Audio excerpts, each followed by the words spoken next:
están, amigos? Muy buenas tardes, bienvenidos a este programa especial que ha preparado UNESCO y la Universidad Jaime Bauzá Meza al celebrar el día de hoy. Sí, estamos celebrando realmente el Día Mundial de la Radio. Día Mundial de la Radio. Día especial en el que nos comunicamos a muchos países de los 5 continentes del mundo a través de las frecuencias, las direcciones electrónicas que estuvimos comunicándonos a través de las redes sociales. Y es que las Naciones Unidas, la Organización de las Naciones Unidas para la Educación, la Ciencia y la Cultura, así como la Universidad Jaime Bauzá Meza, mediante las actividades conjuntas que vienen desarrollando, ha preparado este programa para todos ustedes y descubrir algunos detalles de cómo está la radio, a dónde va, de dónde viene y qué tenemos a futuro para que tantos jóvenes que se están formando como periodistas en la universidad y tantos oyentes que existen en el mundo, que nos escuchan en diferentes idiomas y básicamente en español, para el mundo hispano, para los países de habla hispana, para todos ellos nuestro abrazo, porque hoy estamos celebrando el Día Mundial de la Radio. La radio en el Perú, ¿cómo estamos? Es un tema central que planteamos desde la universidad, desde el auditorio de la Universidad Jaime Bauzá Meza, y tenemos extraordinarios invitados esta tarde. Con la cortesía que corresponde, voy a presentar a una dama extraordinaria, como decíamos. Miriam Larco ya lleva 10 años en el Consejo Consultivo de Radio y Televisión, ConcorTV. Esta organización se encarga de llevar muy de cerca los detalles de cuánto es la sintonía, quiénes son los que sintonizan no solamente la radio, sino también la televisión, y cuáles son las proyecciones y las orientaciones que vienen. Desarrollan actividades de consultoría también para el Estado y las organizaciones que solicitan. Miriam, ¿cómo estás? Bienvenida a nuestro auditorio y bienvenida a este programa especial que preparamos por el Día Mundial de la Radio. Gracias por la invitación, un gusto estar acá. Qué bueno saludarte y qué bueno tenerte. Jorge Jail, gerente de contenidos del grupo RPP, también está con nosotros. Jorge, bienvenido. Hola, muy buenas tardes. Muchas gracias por esta invitación. Y saludo esa decisión de no tener la corbata como algunos sí lo tenemos. Muy bien. Pedro Elías es otro de nuestros compañeros periodistas que ya lleva 27 años en Radio Nacional del Perú, emisora que pertenece al Estado, y que muchas veces, aquí viene un poco ya el tema de plantear qué dejar de decir o qué cosa decir para. No sé, Pedrito, ¿cómo estás? Bienvenido. Manuel, ¿cómo están? ¿Cómo estás? Los compañeros que nos acompañan. Un gusto estar con ustedes y conversar un tema delicioso que es la radio, y qué mejor que en el Día Mundial de la Radio. Nos están escuchando en diferentes países del mundo entero en este momento. ¿Qué podemos decir de la radio que se hace en Perú? Empiezo tal vez por Miriam. ¿Qué se hace en los contenidos que tiene la radio en nuestro país, Perú? Bueno, para comenzar tenemos que reconocer que la radio es un medio importantísimo, presente todavía pese a las nuevas tecnologías. Según un estudio del Consejo Consultivo de Radio y Televisión, es el segundo medio más consumido en nuestro país, tanto por el público adulto y también por los niños y adolescentes. Los niños hablan de un consumo de más del 90% de radio, sobre todo de la música, y es un medio vigente que tiene para muchos años, así lo dice la población peruana. Pese a las nuevas tecnologías, ya no podemos hablar de la radio como un aparato que está en la casa fijo, no, la radio la llevamos en el celular, la llevamos en internet. O sea, es un medio, como dice la gente, el medio más cercano y que acompaña, porque además no interrumpe las actividades cotidianas, ¿no? Y entonces, además tenemos que decir que es un bien público, porque es un bien que recoge estas libertades tan importantes como es la libertad de información, expresión, opinión, y se ha vuelto un espacio, como antes era la plaza, el espacio importante, la radio, que permite la diversidad de voces. Sin duda. Pero tal vez interesa mucho la participación de locutores o periodistas, aun cuando los estudios implican de que la gente quiere escuchar más música, prefiere el entretenimiento a través de la radio.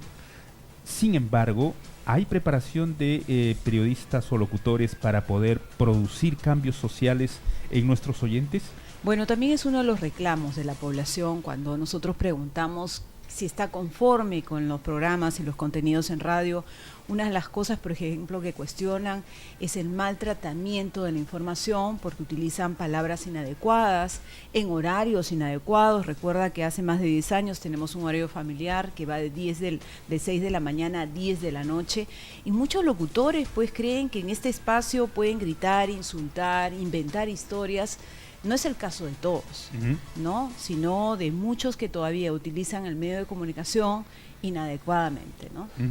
Vamos con Jorge. Jorge, ¿cómo regulan esta participación de los locutores o los profesionales del micrófono para poder dirigirse a los oyentes? En el grupo RPP, ¿cómo tal vez hacen ese tratamiento con el personal que trabaja para las diferentes radios que tienen?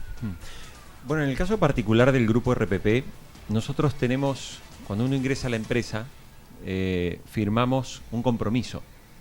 El grupo RPP es una de las empresas en el Perú que tiene un compromiso que está vinculado primero en preservar la credibilidad de la marca. O sea, RPP es una de las marcas claramente más reconocidas del país, y además es la marca de mayor credibilidad informativa del país. Esto no lo decimos nosotros, esto lo dicen las encuestas y es la información que nos llega. Y este compromiso que cada persona que ingresa al grupo firma, finalmente tenemos luego un modelo donde hacemos un seguimiento de que ese compromiso se deba cumplir. Pero no solo eso, sino que el compromiso también puede tener variaciones. Son como las enmiendas a la Constitución de los Estados Unidos. O sea, se creó en un momento, pero ese compromiso, a medida que pasan los años, también se van integrando, sobre todo, las nuevas tecnologías. Porque como bien decíamos recién, la radio sigue siendo ese espacio mágico que transmite palabras, sonidos y que crea imágenes en la gente. La radio es lo más cercano al libro, podríamos decirlo.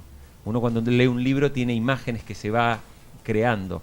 La radio tiene la misma función. No me vuelca todo como la televisión, o como puedo ver en una revista con fotografías. La radio me tiene que crear un ambiente, un espacio, me tiene que promover y estimular la imaginación. Entonces, esta tarea que hacemos desde RPP con respecto al tratamiento de la credibilidad, del manejo, por supuesto, de la comunicación, está muy vinculada con ese compromiso y obviamente con un esquema de autorregulación. Cuando nosotros tenemos un problema dentro de la casa, de inmediato llamamos a ese comunicador, llamamos a ese periodista y se le recuerda el contexto que tiene el compromiso del grupo RPP y el compromiso que tiene sobre todo la marca con todo el Perú y con toda la ciudadanía del Perú, que es a quien verdaderamente nos interesa, es la audiencia. ¿Y cómo está esa audiencia? Porque la audiencia de pasar de radios convencionales, analógicas, ha ido pasando a una sintonía en automóviles, combis y cúster, y luego ahora en los celulares. ¿Qué hacen para poder traducir tal vez esa necesidad e ir volcando tal vez la tecnología en favor de esos oyentes? Bueno, una de las tareas principales que llevamos adelante en el grupo RPP es una gran transformación en una compañía completamente multimedia. Es decir, RPP nació como una radio, esa radio se va transformando y crea en un momento un canal de televisión, y luego ese canal de televisión también dispara el desarrollo de sitios de internet como el que tenemos, y por supuesto también todas las estrategias de comunicación y de distribución de contenidos a través de las redes sociales. Es decir, hoy el gran desafío que tenemos la mayor parte de las compañías de medios en el mundo, no importa de dónde vengas de la televisión, de la radio o de los periódicos, estamos definitivamente obligados a transformarnos en aquello que quieren nuestras audiencias. Si nuestras audiencias, consumidoras de radio, nos quieren consumir en el teléfono celular, ahí vamos a estar. Si nuestras audiencias quieren tener audio on demand, me gusta utilizar mucho el término del Netflix de sonidos, ¿no?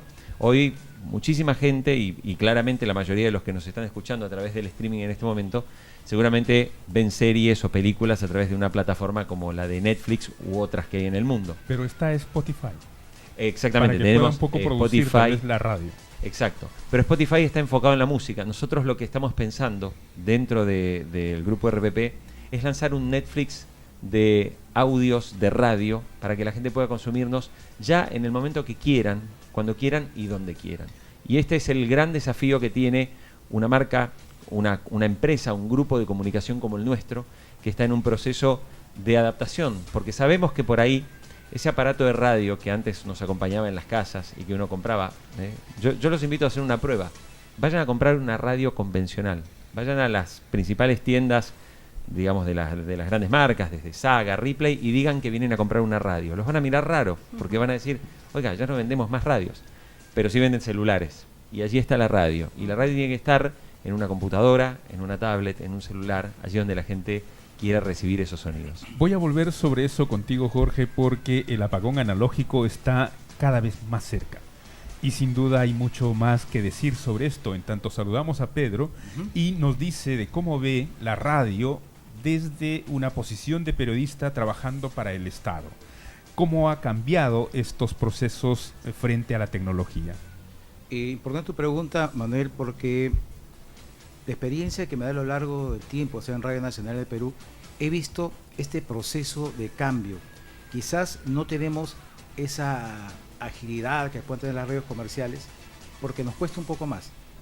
Nos cuesta un poco más lograrlo. Y dentro del compromiso que tenemos nosotros como periodistas, ¿no?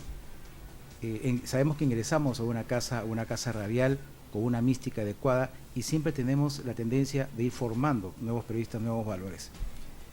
Y el cambio que tú dices, que cómo lo voy observando, es un proyecto bastante positivo, bastante ventajoso, digamos así, que estamos observando en Radio Nacional del Perú, que vamos a la par. Si bien no podemos competir, si bien no podemos entrar en esa vorágine, tenemos otra línea, una línea más dada a la cultura, más dada a la formación de gente, más dada a darle a la población esas herramientas para que ellos puedan discernir y puedan sopesar qué es lo bueno y qué es lo malo. No tenemos esas competencias que tienen otros, tenemos otro manejo, Manuel, con respecto a esto. Digamos como que no les interesa mucho el rating. No nos interesa mucho el rating. Nosotros vamos más por otra línea, que es proyectarnos hacia la comunidad, dar cultura, educación, servicios, ¿no? Una radio dada a la población y darles, como te repito, darles las alternativas para que la población pueda creer en su radio, pueda plasmar lo que ellos quieran, para nosotros ir trabajando en base a eso y darles lo que ellos merecen. Miriam, ¿cómo ven en todo caso los oyentes este aspecto de tener una radio como la de Radio Nacional vinculada al servicio de la sociedad y las radios como los del grupo RPP que están vinculados más a la presión del rating? Bueno, tiene que ver con la pluralidad de información, ¿no? O sea, la posibilidad que los peruanos tengamos diversas radios con distintos fines. Recordemos que la ley habla de fines comerciales, educativos, comunitarios. Hasta ahora, para hablarte de cifras, de las 2.660 titulares de radio, hay algo así como 4.600 estaciones. ¿Qué significa? Por ejemplo, RPP tiene diversas estaciones, hay un titular y hay diversas estaciones en el Perú, ¿no? O sea, con repetidoras, sí, ¿no? Entonces, hay una diversidad increíble de radios y televisoras hoy día en nuestro país, pero el radio sobre todo, como te digo, son más de 4.660 radios a nivel nacional que vienen funcionando, todas con fines, ya sea algunos comerciales, las educativas, que son menos, ¿no? Y las comunitarias, que recién el año pasado son 13. Dentro de las educativas está todas las radios que pertenecen al gobierno, que pertenecen a las municipalidades, que pertenecen a las universidades públicas, que son un promedio de 92 radios, radios sobre todo, y televisoras, ¿no? Entonces, como bien decías, si bien no hay un propósito de competir buscando la mayor audiencia, sí hay interés de llegar a la audiencia. Son dos cosas diferentes. Mientras que las radios y televisoras comerciales buscan el rating, porque el rating es una medida, pero en la radio se mide a través de encuestas, si no me equivoco, ¿no? El rating mide televisión.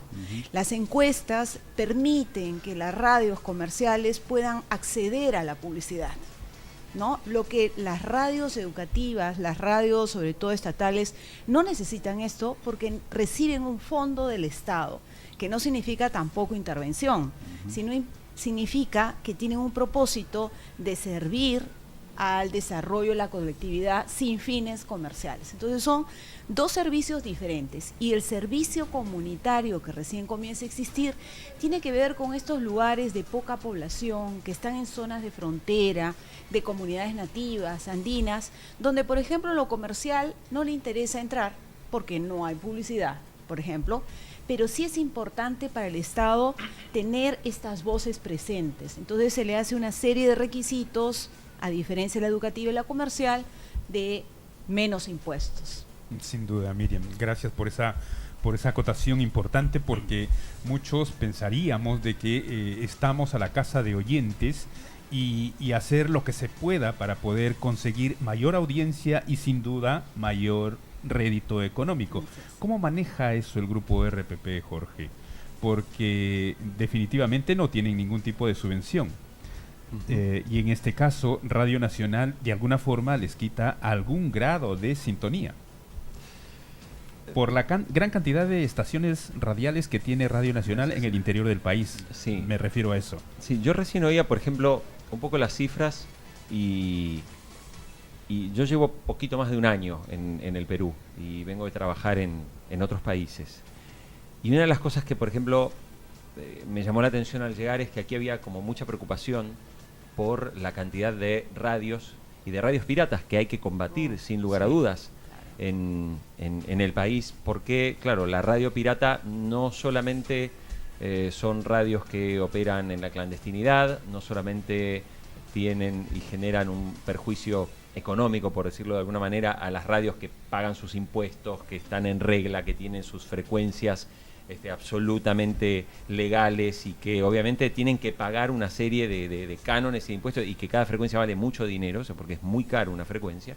Y estas radios simplemente se instalan, ensucian ese aire, pueden prestar, yo en el fondo creo que pueden intentar prestar su servicio a su comunidad cercana, porque algunas a lo mejor hacen una tarea informativa muy local, hiperlocal, o sea, que abarca 10 cuadras a la redonda, pero ciertamente funcionan en la total informalidad. Entonces, cuando uno mira y habla de 4.600 radios, uno, por ejemplo, yo que vengo de la Argentina, en la Argentina tenemos 8.000 radios. Y allí verdaderamente hay un mercado y una competencia feroz y atroz. O sea, hay grandes cadenas informativas, grupos como el grupo Prisa, que es un gigante de medios, tiene una radio, pero también hay un grupo mexicano que tiene una radio, también está Telefónica que tiene una radio. Es decir, cuando uno empieza a ver, hay verdaderos monstruos también peleando. En el caso del Perú es un caso interesante porque la radio tiene mucha tradición cultural, mucha tradición de consumo, pero cuando uno mira el desarrollo de la radio, el Perú es un país que todavía tiene muchísimo para desarrollar y muchísimo para evolucionar en materia de radio. ¿En qué temas, por ejemplo? En muchísimos temas. En el tratamiento de los contenidos, en la manera de informar y de hacer incluso periodismo, de contar la información, en la manera de conectarse, por ejemplo, tecnológicamente.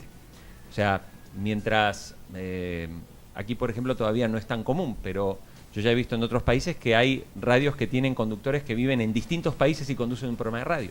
Y comparten desde distintos países, a través de la tecnología, conexiones que permiten verdaderamente tener, sin contar que ya tienen sus cámaras absolutamente automatizadas en los estudios y emiten por streaming.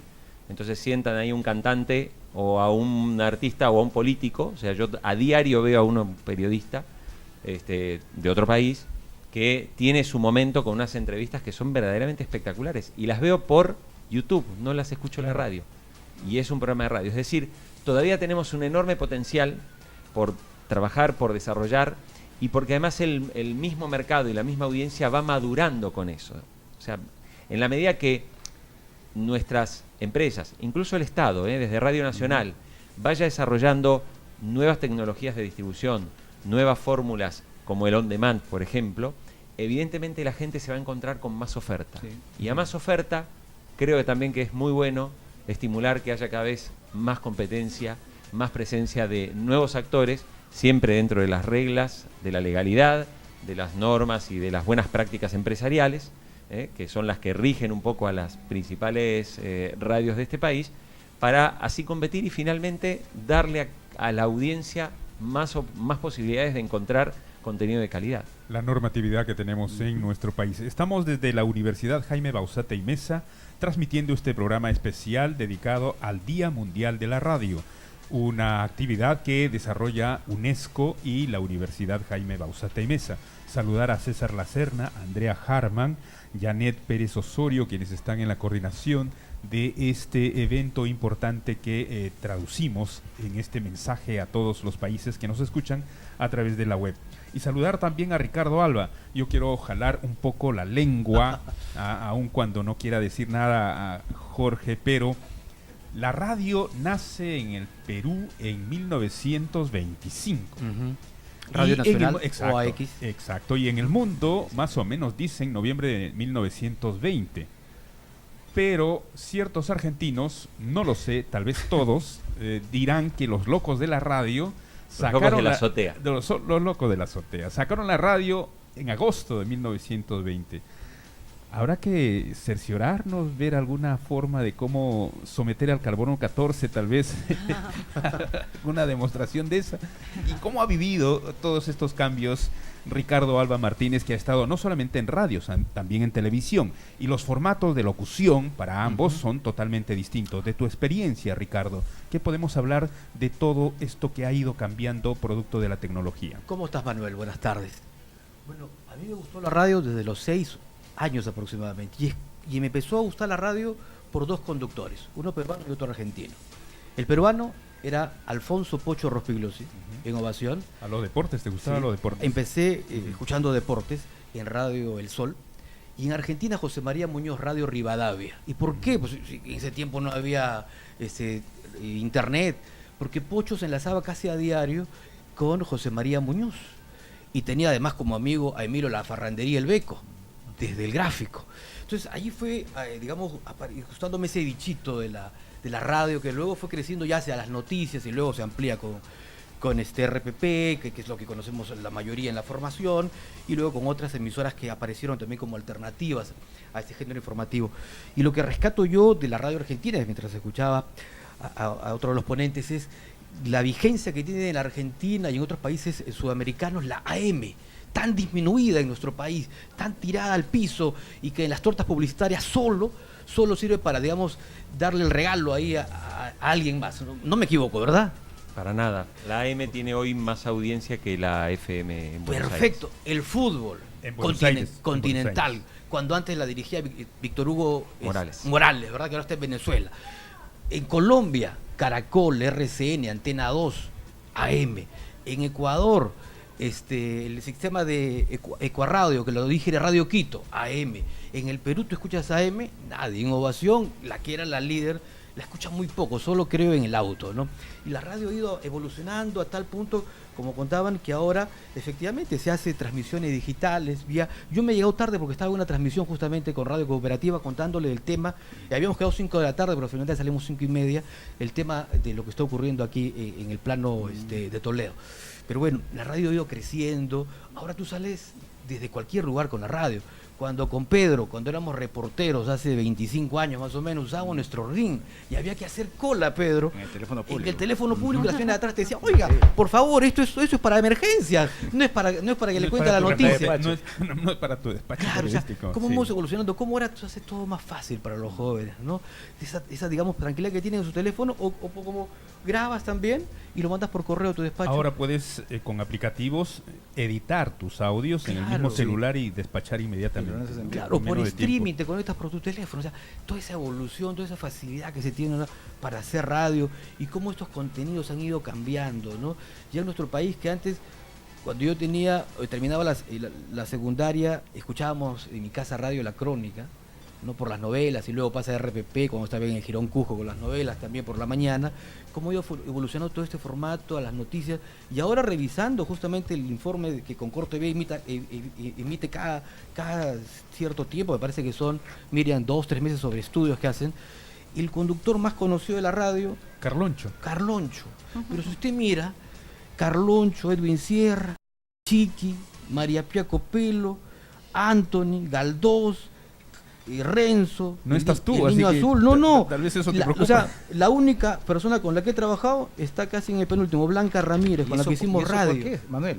A ¿Qué ver, tanto, o sea- ¿Qué tanto influye la televisión ahí? Claro. ¿No? Imagen y televisión y radio. Por ejemplo, ¿no? tú buscas periodistas, digamos, de alguna manera serios y que te llevan algún tipo de formación.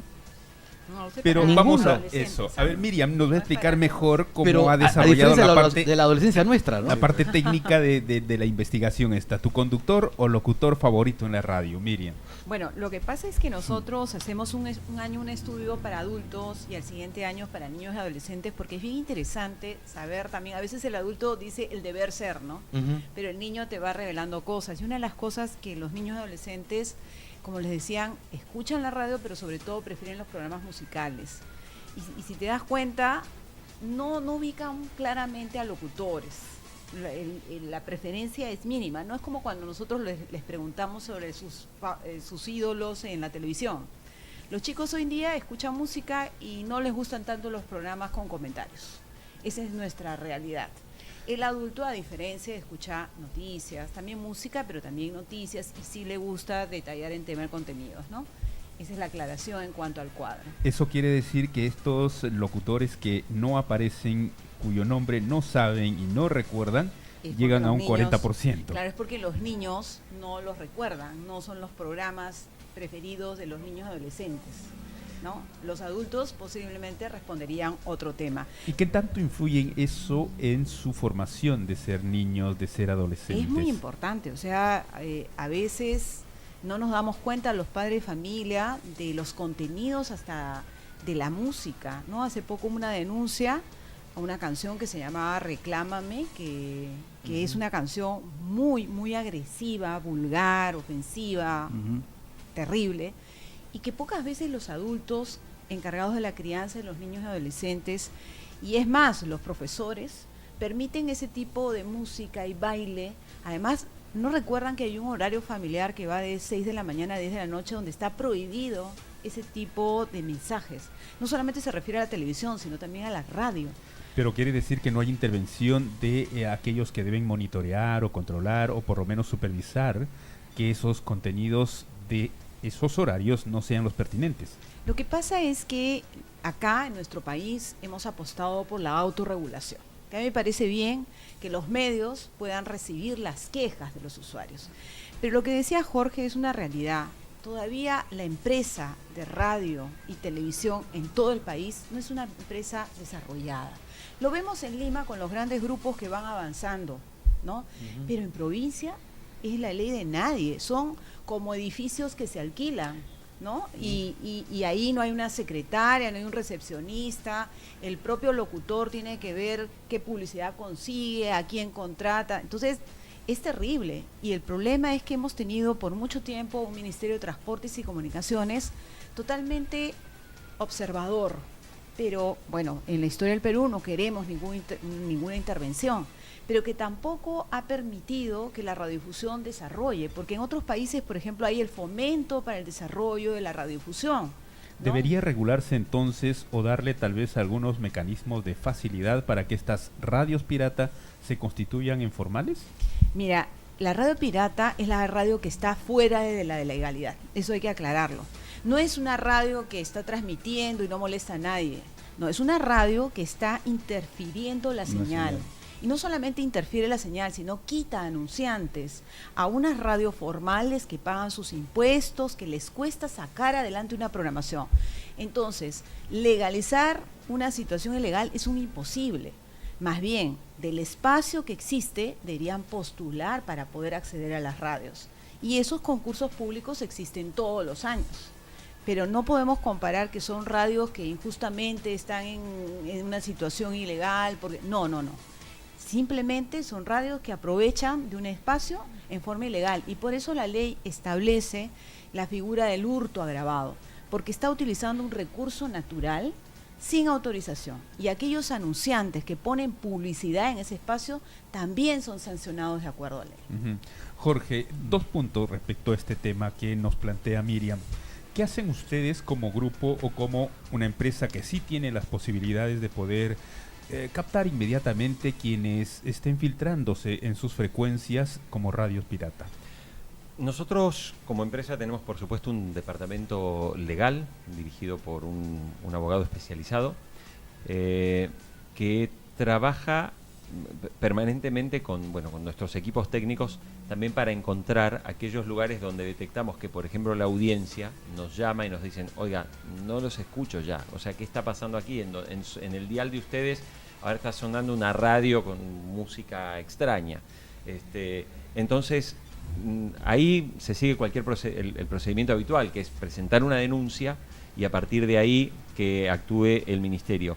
Yo quiero hacer mención a algo que me parece importante. El ministerio realmente hoy está, por lo menos en la experiencia de lo que estamos observando, se ha puesto literalmente las pilas y está empezando a actuar con mucha celeridad. Sin ir más lejos, este viernes nomás, aquí en la ciudad de Lima, se desmontaron 3 radios piratas. La semana pasada hubo 2 o 3 más. O sea, estamos viendo, y un poco también nosotros le proponemos a otras radios, también informativas, o sea, otras marcas como nosotros, también difundir y sobre todo explicarle a la audiencia que esas radios piratas, que por ahí pueden ser muy simpáticas porque habla mi vecino, el que vive acá a 100 metros y me habla de que el kilo de papa está más barato acá. Y lo saluda por la radio. Y que lo saluda por la radio, que puede ser muy entretenido en ese momento, pero lamentablemente ese señor está cometiendo un delito, está apropiándose de lo ajeno. O sea, no puede ser que después condenemos a los políticos porque roban, pero no condenemos al robo,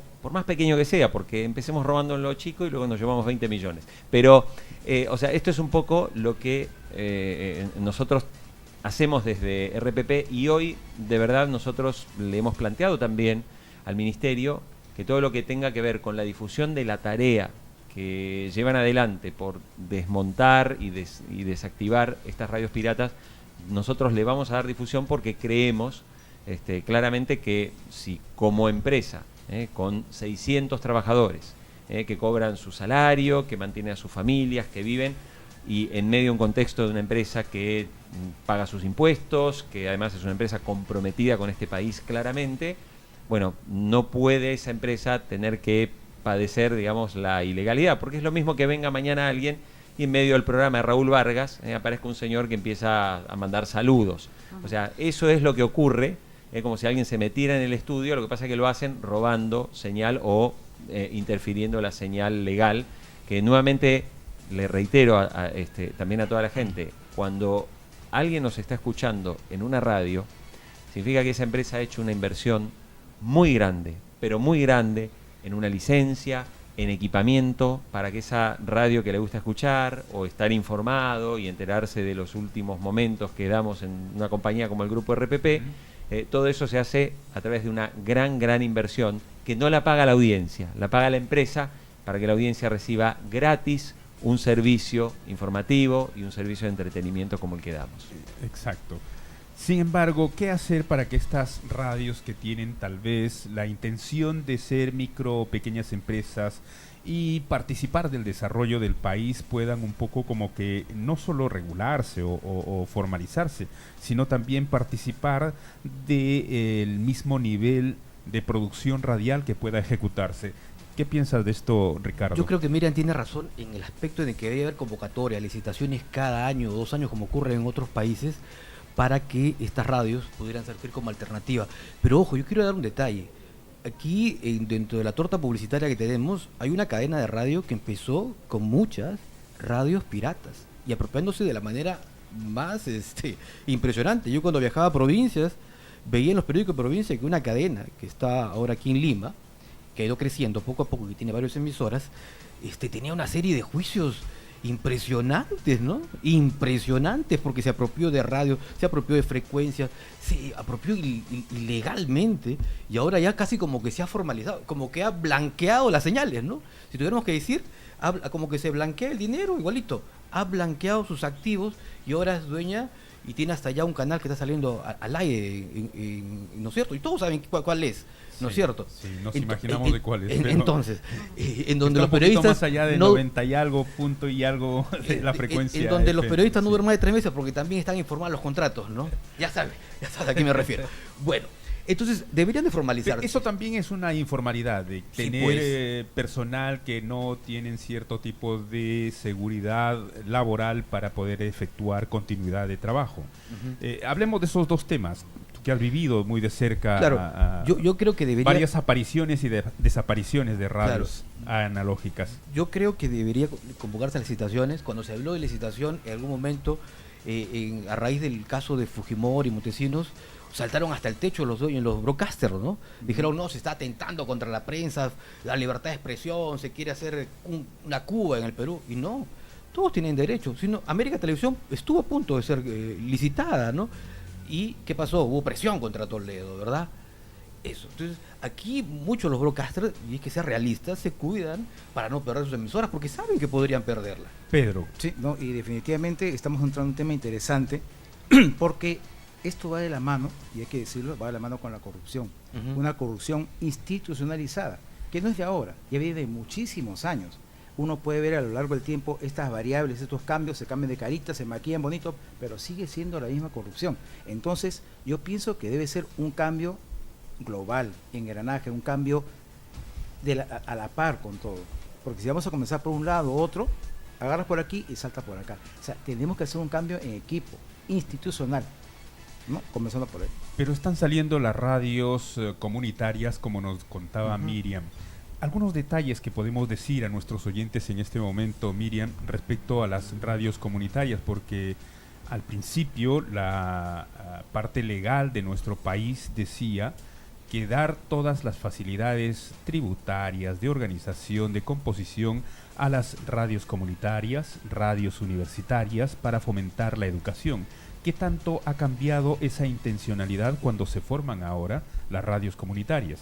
Bueno, yo creo que estamos viviendo un cambio, por fin, una acción del gobierno frente a políticas de comunicación, ¿no? Posiblemente porque tenemos un viceministerio a mando de un funcionario de carrera que sabe del tema, ¿no? Entonces, una de las propuestas importantes que se impulsó es el cumplimiento de la ley en cuanto al fortalecimiento de la radiodifusión comunitaria, que no va a competir siquiera con la radiodifusión educativa, y menos con la radiodifusión comercial, porque la población es limitada, está en zonas de frontera, de interés preferente, de fines de identidad nacional, ¿no? El fortalecimiento de la identidad nacional es tan importante, entonces estamos hablando de zonas de comunidades andinas, A donde no nativas, llegan las radios comerciales donde o convencionales que tenemos ahora. muchas veces no llegan las radios convencionales. Entonces, esto es muy importante, porque por muchos años las zonas de frontera han sido zonas abandonadas, donde entraba más la señal del vecino que nuestra propia señal. Entonces, garantizar la presencia de radios locales, ¿no?, en estas zonas es garantizar la voz de los peruanos, nuestra cultura, nuestras costumbres. Y no solamente esto está pasando en empresas, hay colegios, por ejemplo, Puyasunches en Cusco, que hacen una labor increíble con medios de comunicación, en coordinación con colegios públicos y con comunidades, recogiendo todas las tradiciones, las canciones, la cultura de la población, en coordinación con el Ministerio de Educación. Entonces hay cosas muy lindas que contar, ¿no? A veces nuestros quechohablantes dejaron de hablar porque era un tema vergonzoso hablar el quechua. Les hicieron sentir así, en todo caso. Sí, claro, ¿no? por todos los discursos e imágenes que hemos visto en el tiempo, donde los quechohablantes eran menos, ¿no?, menos valorados, me refiero.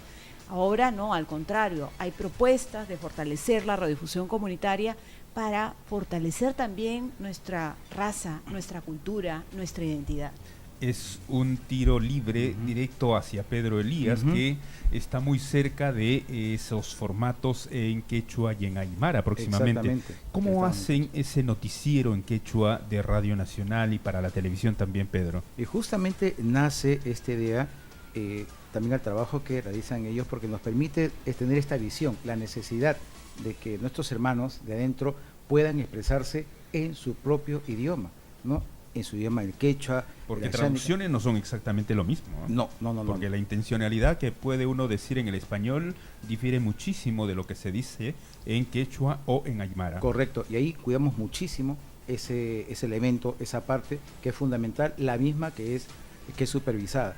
Ahora, yo quiero justo retomar un punto que estaba diciendo Miriam hace un instante, me interesan mucho las radios comunitarias, porque efectivamente es una herramienta importante de inclusión también. Y sí quiero saber un poco más cómo se va a cuidar la parte del contenido. Hace un instante estuvimos conversando sobre esta vorágine que hay en el interior del país, que hacen las radios lo que quieren, ¿no? ¿Cómo, Miriam, ustedes que están más comprometidos también con esto, cómo cuidar que esta radio comunitaria no se vea afectada también con esta vorágine? O no se vea intervenida por la radio intervenida, comercial, efectivamente. porque finalmente la señal... Puede ser absorbida. Exacto. Claro. Bueno, el tema es que todo titular de radio y televisión, porque no hay dueños de radios, para comenzar, ¿no? Ni dueños de televisoras, son titulares porque es un recurso natural que nos pertenece a todos los peruanos. Entonces, como es un recurso natural y el Están Estado... concesionadas. Exacto, le da a una empresa o una persona para que lo maneje bajo determinadas condiciones. Una de las condiciones es que todo titular tiene su proyecto de comunicación. En el proyecto de comunicación debe estar muy claro los fines de este medio. Entonces, y la programación y el responsable de la programación. Entonces, debe ser parte del control del Ministerio de Transportes y Comunicaciones la verificación de que estos titulares cumplan con lo establecido en la ley, porque el no cumplir con su proyecto de comunicación es una condición esencial desobedecida y por lo tanto es una causal para quitar la licencia. Pero las mismas facultades no las tienen, por ejemplo, los gobiernos regionales para que puedan supervisar ese nivel de control que pueda haber. Bueno, ese es un gran problema también que tenemos. ¿Quién controla? Jorge ha dicho una iniciativa, mira, en la publicidad que sucede, es una cosa bien interesante, cuando dos empresas compiten en un producto, una se denuncia a la otra cuando no se cumple la ley. Eso no sucede cuando vemos los titulares de medios, y yo nunca he entendido eso. Tal vez Jorge nos pueda explicar un poco más. ¿Por qué si saben que están pirateando, por qué si saben que no están cumpliendo la ley, no se denuncian? Eso generaría competencia y el Estado tendría que resolver una situación que atenta contra la competencia, ¿no? Porque están incumpliendo la ley. El Estado no puede estar en todos los rincones del país. Tenemos un Estado centralista donde el control está desde Lima.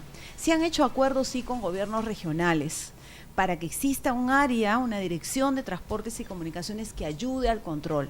Pero aún así sabemos que se dan... No es suficiente. No es suficiente porque desde Lima, que se da la orden, ya cuando llegan al momento de levantar la piratería, ya llegaron muy tarde, pues, ¿no? Entonces, lo ideal sería sí hacer control desde los propios gobiernos regionales, ¿no? Y también la parte de los piratas, llamemos así, que tienen todas las innovaciones para poder esconder sus transmisores. Es increíble. Lo que hemos observado en estas últimas intervenciones, Sí. por ejemplo, estaban dentro de cerros. Sí. Enterrados. Enterrados. Con concreto, o sea, así Con tan concreto difícil de encima. poder encontrarlas. Sí, sí. Y además con señuelos falsos, ¿no? Porque iba la gente del ministerio a desenterrar y se da con la sorpresa que no era el verdadero transmisor. Entonces tenía que irse a otro lado, pues, y pierdes todo un día, está la policía, el fiscal. No es fácil la intervención, no es fácil el control. Jorge iba a decir algo así. A mí me gustaría comentarles y en esto también quiero aportar un poco la experiencia de fuera del Perú, ¿no? Yo tengo la suerte, yo tengo 44 años, aunque parezco mucho más joven, pero tengo la suerte de haber Jorge, vivido no ese sé por qué proceso. se ríen ahí en Sí, nuestro auditorio, sí, pero sé. bueno, igual. Me ofenden. Tuve la oportunidad de vivir cuando yo hice la carrera. Mi carrera es la de locutor de radio y televisión. O sea, esa es mi primera profesión. ¿En qué radio empezaste Argentina. en Argentina? Bueno, yo empecé justamente en una radio muy pequeña, en el año 1993. Ajá. Yo tenía 12 años. No, mentira. No, en el año 93 yo tenía 21 años y yo comencé en una radio que se llamaba Señal Económica. Era una radio de información de mercados y de información de finanzas ¿En con qué ciudad? música. En la Estamos ciudad de hablando Buenos Aires. de Estamos Buenos hablando de la Aires. ciudad de Ok. Buenos Aires. Ya. Pero es cierto que, como contaban al comienzo, o sea, yo nací, como yo soy del interior, en mi casa no había televisión. Entonces yo vivía en el campo y allí lo único que veíamos era radio. Entonces yo nací escuchando radio y toda mi primera infancia la viví escuchando radio. Pero sí les quería contar qué fue lo que pasó en la década del 90, donde en Argentina pasó algo de lo que yo muchas veces veo que también ocurre en el Perú con el tema de la aparición de las radios piratas. En aquella época, comprar un transmisor de radio, cuando se abre la importación con la convertibilidad, con el gobierno de Carlos Menem, comprar un transmisor, unos micrófonos y montarse una radio en la habitación de una casa era muy barato. Por $1.500, $1.700, la gente se podía montar una radio. Entonces había gente que se compraba y empezaba a emitir con un transmisor de medio kilowatt de potencia. Entonces su alcance en la ciudad era a 2 cuadras a la redonda. Y uno por ahí estaba y yo quería escuchar una radio tradicional y era mi vecino del piso de arriba que estaba transmitiendo. Ustedes imagínense que esto empezó así. Ya luego hubo gente que dijo, no, yo me voy a alquilar un local y ya me voy a montar una radio. Y ya pusieron su transmisor de 1,5 kilos de potencia. Entonces ya tenían un alcance de aproximadamente 10-15 cuadras. Yo vivía en el barrio de Palermo. En el barrio de Palermo, para situar a la gente, es un barrio céntrico de la ciudad de Buenos Aires. Y solo a 10 cuadras a la redonda yo tenía 4 radios. FM Palermo, FM Soler, FM no sé cuánto. Y eran todas radios que además eran radios informativas. Ni siquiera es que eran que solo ponían música. No, había periodistas. Y les voy a contar que yo empecé en una radio de esas características. Pero ¿qué pasa? Cuando el gobierno vio que esto se podía ir de las manos, decidió avanzar con un sistema de regulación y con una ley. ¿Y eso qué permitió?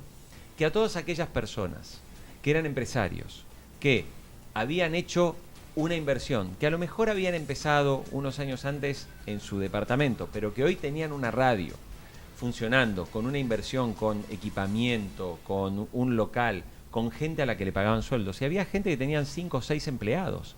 Y estas personas tenían que registrarse como si fueran vendedores de almacén, de una bodega, porque claro, porque no había una ley que permitiera.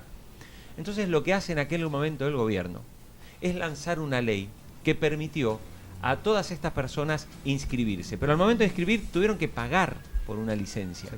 Y se otorgaron licencias, obviamente a costos mucho menores, y con algo fundamental, que era la limitación de la potencia. Entonces uno se encontró que las radios llamadas locales o hiperlocales, es decir, que alcanzaban al barrio, digamos, donde no podían emitir con más de 1 kilowatt de potencia. Esa legislación argentina, sí, en el derecho comparado, en todo caso, con la de nuestro país, ¿tiene algunas incidencias parecidos a la legislación peruana? Lamentablemente yo no falta? Conozco, claro, es que yo no conozco aquí exactamente la legislación, pero me parece que aquí lo que falta es esa tarea. Y otra cosa, la federalización de estas licencias le otorgó también a que las provincias pudieran seleccionar eso. Entonces, ¿qué pasaba? Las radios que transmitían con poca potencia podían transmitir hasta el dial del 91.5, 91.7. No podían pasar el 92.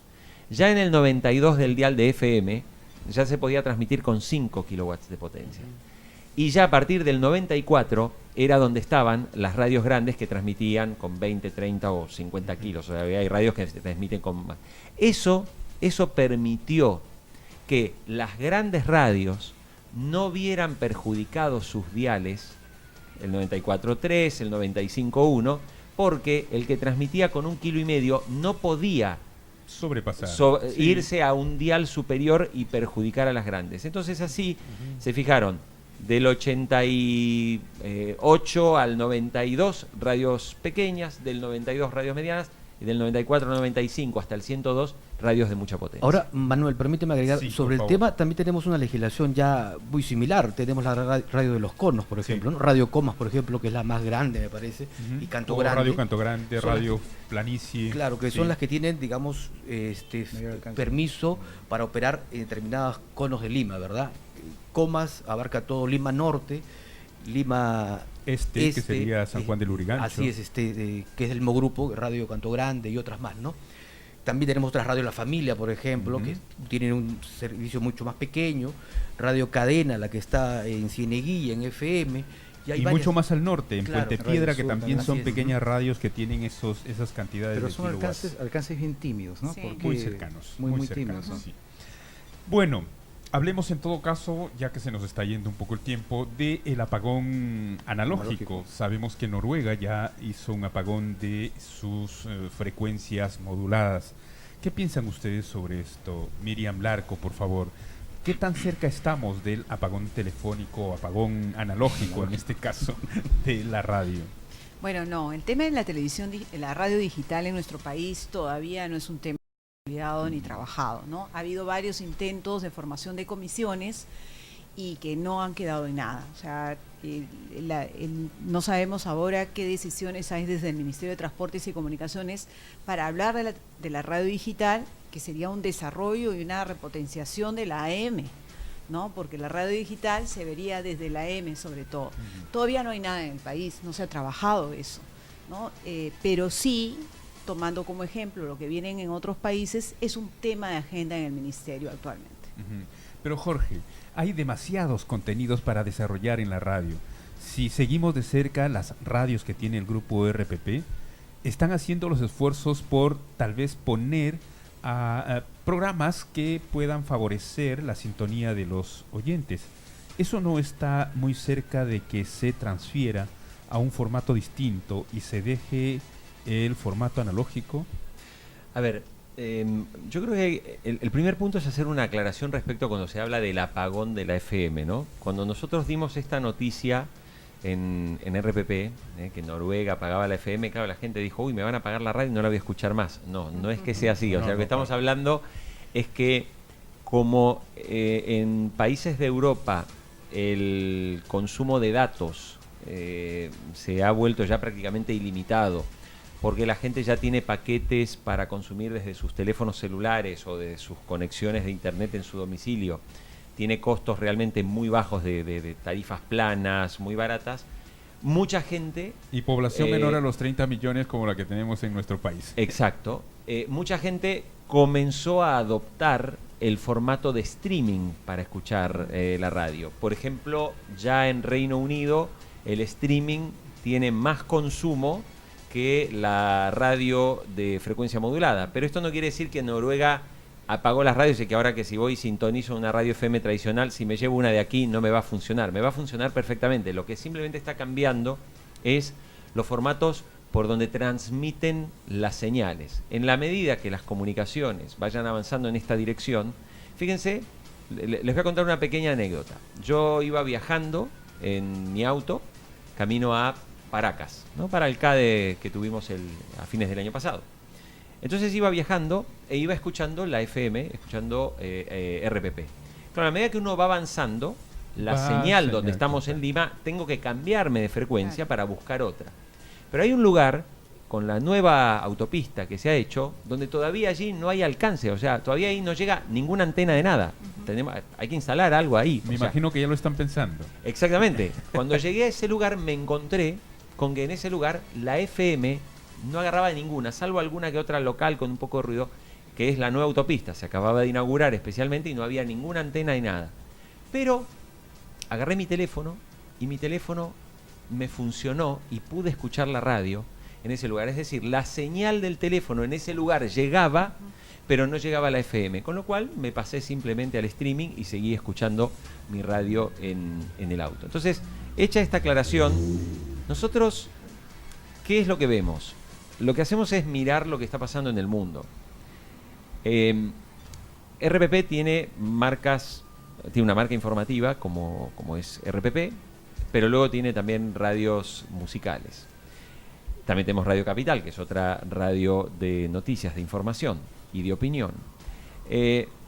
Nosotros vemos que esas audiencias jóvenes que hoy no escuchan la radio tradicional de noticias, porque todavía no tienen ese interés, porque utilizan para informarse las redes sociales simplemente, porque utilizan webs.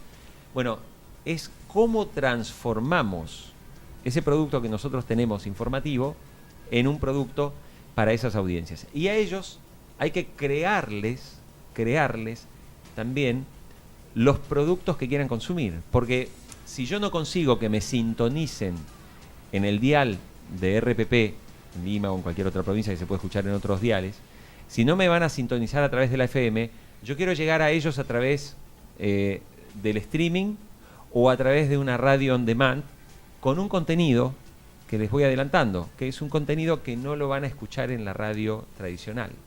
¿Por qué? Porque así es, yo tengo que crear un contenido específico para audiencias específicas.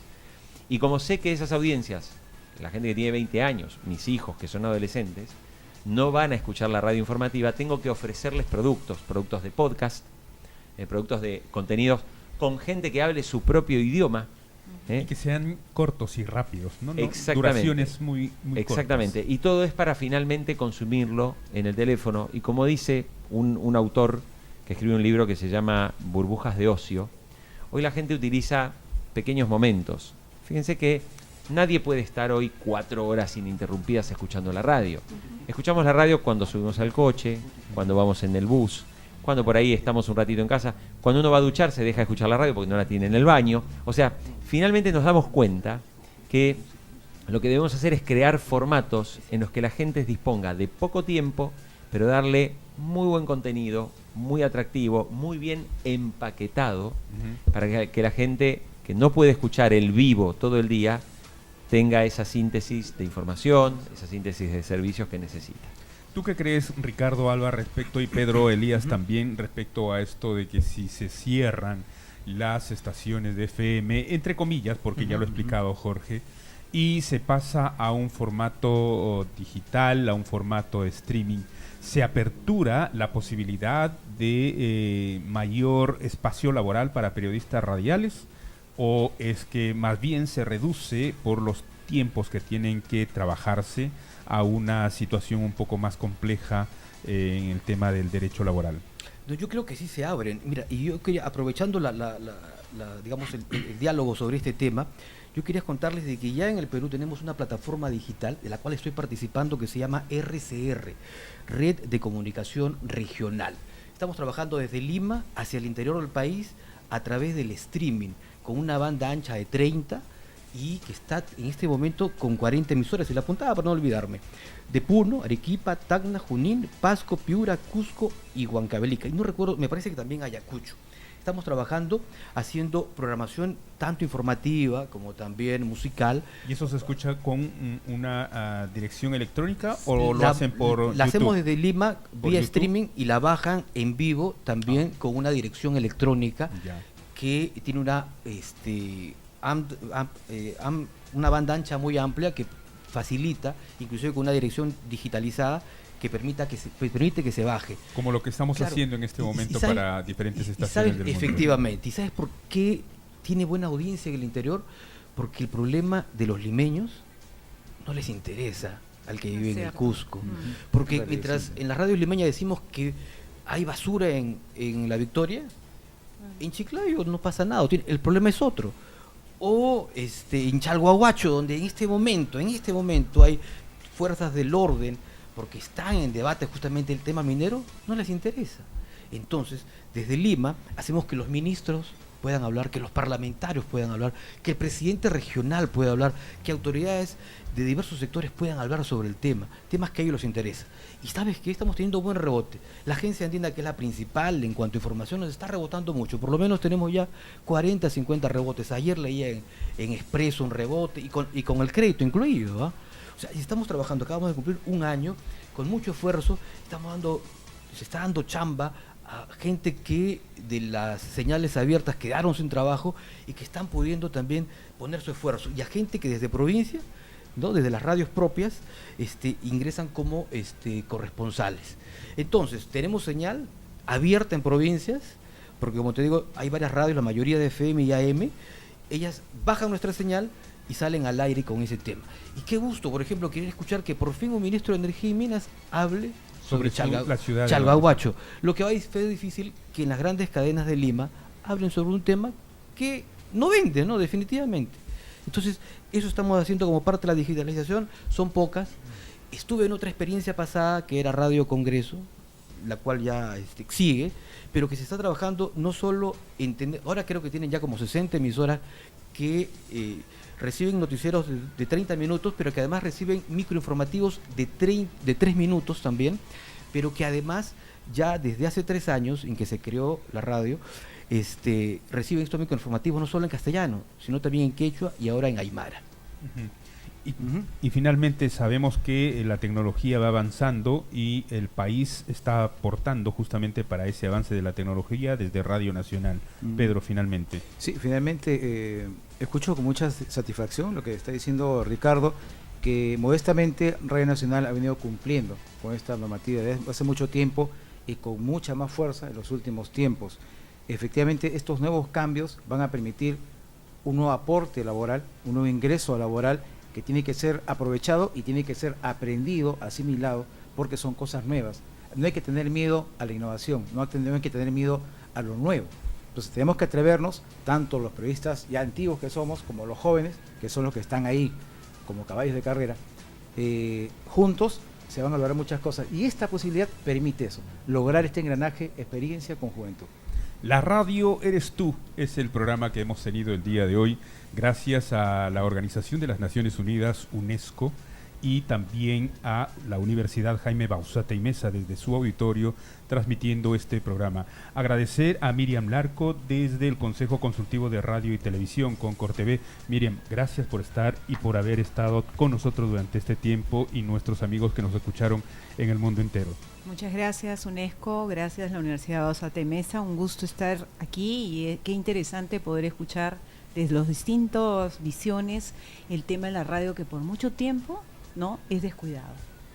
Jorge Heli, gerente de contenido del Grupo RPP. Esperemos que esta conversación se traduzca también en próximos encuentros. Por supuesto, ha sido un verdadero placer estar aquí charlando con todos ustedes y sería muy bueno efectivamente repetir estos encuentros porque finalmente somos, todos creemos que realmente la radio es el medio del futuro. Todo lo contrario de lo que dicen algunos. Creo que la radio es un medio tan espectacular y apasionante, y si uno mira lo que está haciendo hoy mucha gente joven en el mundo de la radio, definitivamente estamos ante unas oportunidades espectaculares. Entonces creo que hay que seguir charlando mucho del tema. Gracias, Jorge. Gracias, Ricardo Alba Martínez, por haber estado con nosotros esta tarde y compartir esas experiencias también desde cómo estamos en la radio. Desde lo que es mi pasión, la radio, ¿no? Gracias a la Universidad Bauzá Mesa, a UNESCO, y esperemos que la radio, que es este aparato que está tan cerca de la gente, como decíamos, y que se puede escuchar desde cualquier parte. Ahora es el aparato celular. Sí, mira, siga por este camino, pueda seguir evolucionando y sobre todo teniendo esta base principal que es la información, pero también llevar cultura, además de entretenimiento. Sin duda. Pedrito, finalmente, para despedir nuestro programa. Correcto. Bien, las gracias por esta oportunidad, a Bauzá Mesa, a la UNESCO, de haber tenido la oportunidad de compartir con tremendos panelistas. Sigue aprendiendo siempre, uno nunca deja de aprender. Les agradezco esta oportunidad y que se repita, porque se repita esta maniobra que nos permite ser más grandes y conocer mucho más. Lo haremos en Radio Nacional, lo haremos con en gusto, RPP, claro. Y será motivo para poder seguir conversando sobre cómo está la radio en nuestro país, a qué apunta, qué camino o qué destino nos permite llegar en los próximos años. Gracias a César Lacerna, a Andrea Harman de UNESCO, quien ha estado en el equipo de producción, a Janet Pérez Osorio de la Universidad Jaime Bauzá Mesa, a nuestros colaboradores especiales, asistentes en este trabajo de la transmisión a través de este programa La Radio Eres Tú, a Ricardo Bermejo, así como a Humberto Paredes y a Freddy Ramírez desde los controles, a todo el equipo y gente que trabajó muy de cerca y está trabajando también desde la Universidad Jaime Bauzá Mesa. Soy Manuel González Durán y nos reencontraremos más adelante.